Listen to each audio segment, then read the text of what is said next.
Brighton. It is the issue that dominates the political and media landscape in Britain, consumes and threatens Theresa May's Tory government, but Jeremy Corbyn's Labour Party has decided it is not important enough to debate at the party's conference underway in Brighton, England.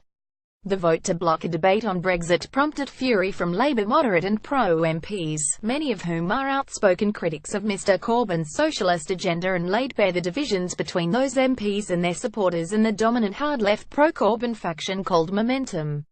It also exposed the rift between Mr Corbyn's own Euroscepticism and the growing pusher among Labour Party members to either avert a Tory-led hard Brexit or abandon it altogether, before the vote by delegates to exclude Brexit from a list of 8 topics to debate at the conference. Mr Corbyn told the BBC that Britain's membership of the single market pressures governments to privatise national assets.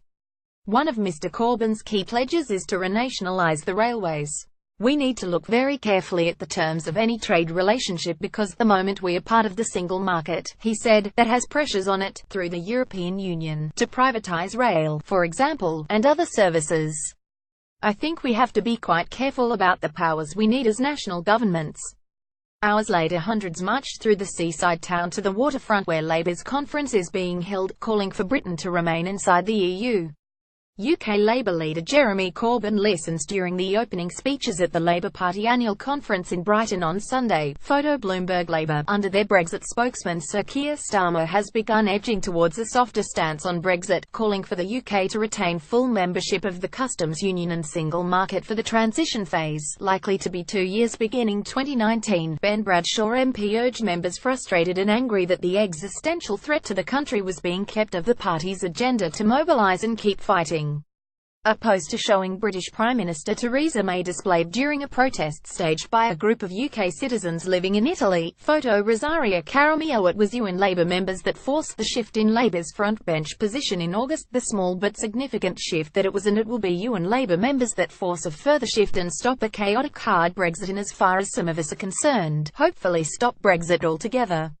Momentum members argue that Brexit is not a priority for the party or its members. Anti-Brexit campaigners hold EU, Italian, and Union Jack flags outside the Basilica di Santa Maria Novella in Florence. Photo Bloomberg. The outspoken Labour backbencher Jess Phillips told a fringe event for Progress, a pro-New Labour wing of the party, the ban was "fing ridiculous."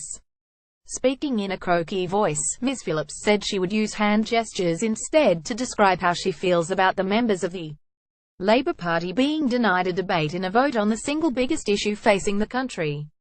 She received sustained applause from the packed auditorium. "So while you put your hands together, I will go like this," she said, making a masturbating gesture. "That is totally and utterly unacceptable," she said. She said the Labour Party should never fear the ballot. She also took aim at the Corbyn supporters who believe the party's surprise election success is tantamount to a victory. "We aim so low we are jubilant to lose," she said, and described the party as first loser. "It is meaningless to me to be first loser," she said, noting she had not been able to change government policy or spending for her constituents as a result of Labour's election loss. Also addressing the rally, Wes Streeting, an MP who is a prominent Corbyn critic, said leaving the European Union would make it harder for Labour to overturn the Conservatives' policy of budgetary austerity. "We may be able to take on austerity, but it's a lot bloody harder outside the European Union," he said. He said it was a very tough time for centre-left progressives. "We've got the centre-right stealing our clothes, we've got the populist right stealing our working class base, and we've got the populist left winning control of the party structures," he said. Follow Latika Burke on Facebook.